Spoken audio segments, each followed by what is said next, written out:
Hello and welcome to Crash Course MLA with Mr. Tabler Hello, everyone. and Miss Steben. And we are going to go through some of the things that you should be able to do in order to create your MLA works cited page.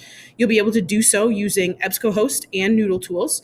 So the first thing you guys need to do is open both of those up. And if you don't have those open, go ahead and pause this and open both your EBSCOhost account and your Noodle Tools account. Okay? Once you've done that, you're going to want to go to your folder, which you'll see here on the screen. You're going to go to your personal folder.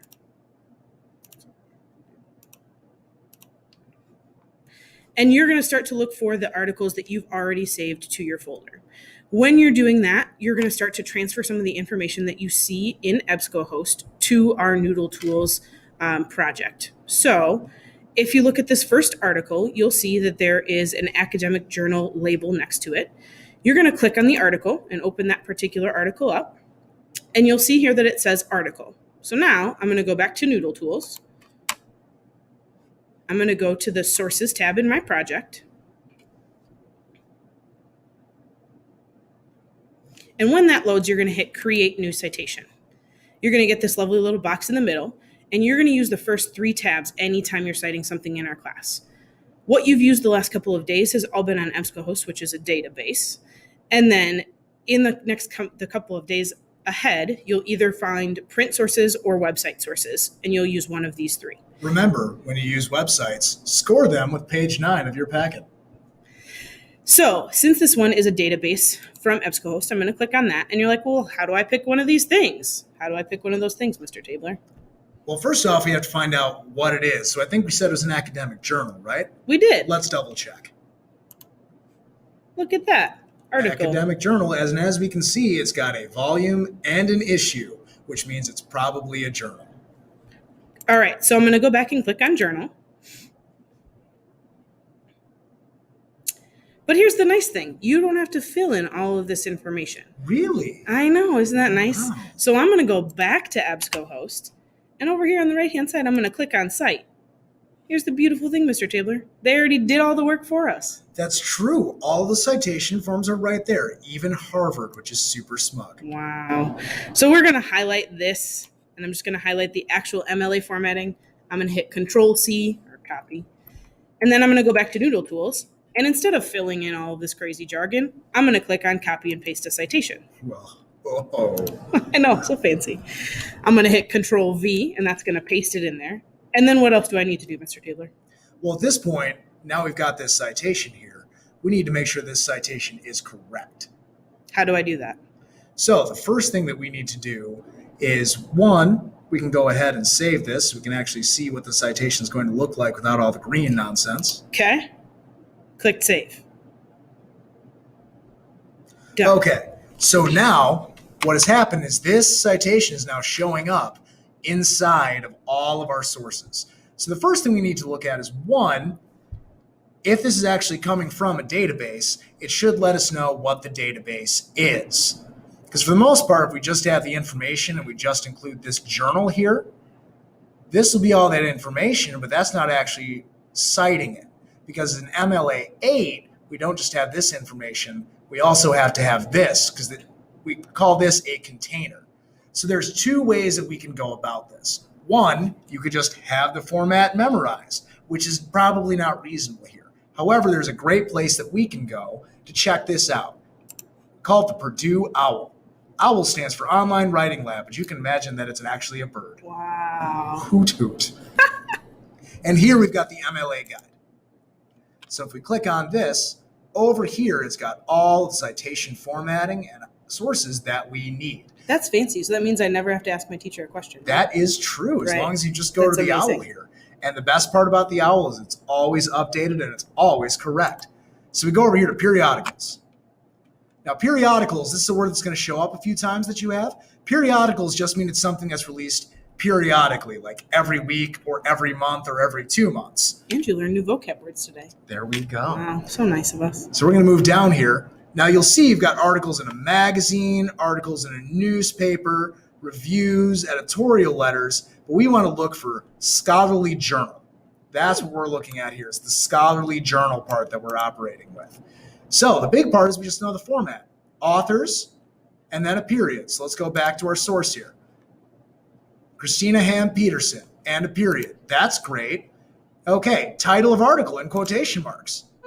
Building the emotional intelligence and effective functioning of student work groups, evaluation of an instructional program. Check. All right. And then we come back, title of journal, and it's got to be italicized, and there's a comma after it. Would you look at that? College teaching. Is it italicized? It is italicized, Oh, and that looks like a comma. And then the important part here is we need the volume and the issue, and it's got to look like this. It's got to say VOL period, number, comma, and then a number, and then NO period, and then an actual number, and a comma, and then the year. So we look here, volume 60, comma, number 3, comma, July 2012. This needs the July because it's released every month. And then the pages, which go PP and the number, and that's what we're supposed to have there. Looks correct to me. That looks correct, as long as we've got that. But what we also need to make sure that we have is the second container. So there's a period after the number, and that should be EBSCOhost, comma, and then the DOI number, which that's a fancy number that just means where I can access this. So everything that we pull out of EBSCO needs to have this attached to it as well. If you get a citation from it and it doesn't have that, it's probably not right. All right, so now you're saying, okay, so I've got one source in. You can repeat this process each time that you have a source, which we will want you to do. And if you want to remember how to go back and do this again, just go back to the beginning of the video. We recognize that you might not always check your sources, but you need to make sure that before you go and export this document, that you know that the information you've put in there is correct, because we'll be checking it, and we'll be using Purdue OWL to do so. So now that I have this all correct, you're like, okay, cool, but what do I do with this? Because I can't just print this document from Noodle Tools, but you can. So if you look over on the right-hand side, you can always edit these, okay, to make sure that they're correct if you were to find something that was incorrect. But then if you look at the top, there's this print and export process, right? Super nice. So you click that drop-down menu, and you can do all of these great things. The nice one is that you can export directly to Google Docs, which means then you can copy and paste into your paper. Super nice. And this will probably be your best function, especially if you're working on your Chromebook. If you're working on a computer at home, you can export to Word, and that will give you a Word document as well. You could also do the same thing on our desktops in the library or any of the labs. So I'm going to click on Print or Export to Google Docs, and you'll see a new window pop up. And I would say, even if you're working at home, I would export to Google Docs too. That way you can always access it here. Because I know I've done it. I've left something at home on the Word doc, and I have no way to get it here. That's a problem. But now you look at this, and what the nice thing about Noodle Tools is they actually format everything correctly for you. So, Mr. Tabler, how big are my margins supposed to be? I forget every time. 1 inch. Oh, yeah. 1 okay. inch margins. Does that look like 1 inch to you? You've graded that does look like a 1 inch margin. And it puts Works Cited in the center. It doesn't underline it or make it fancy font or put it in italicized. It's right there for you.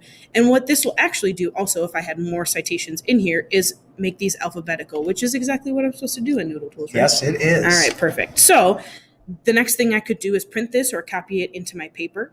And then again, double check it using that Purdue OWL formatting. Anything else you want to add, Mr. Tabler? It's important that we show you this. One, that you can utilize the Purdue OWL, and two, that you can utilize this citation format, because citation is really important. And one thing that we do know, if you want to use some other sort of lesser citation software like EasyBib or BibMe, your works cited page is not going to look that pretty, particularly because they don't know how to do a hanging indent. And I think we should probably just not teach you how to do that because it already does it for you. Right. So now we'll know. Yay. The last thing we want to show you in the last minute or so that we have is that now that I have a source entered, I can actually use this to connect it to my note cards. Also super fancy. Super cool. So if you've never used the Note Cards tab in Noodle Tools, you'll click on Note Cards. And you'll see I have some old note cards here from when I've showed students in the past, but I'm going to click on New. And I'm writing my paper about how school should start later. So I'm going to put in here start time statistic as my title. These will be like your subtopics. Give me a second. I gotta start time. And the nice thing about this is that now I can click on my actual sources, and then I'll be able to paste in my information. So another thing that we will ask you to start doing, and we'll show you this again as well. So anytime you need to access this and talk about MLA formatting, come back and watch this video. Check out all of the awesome commentary that we make, and good luck on your paper. Have fun, everybody. Crash Course MLA.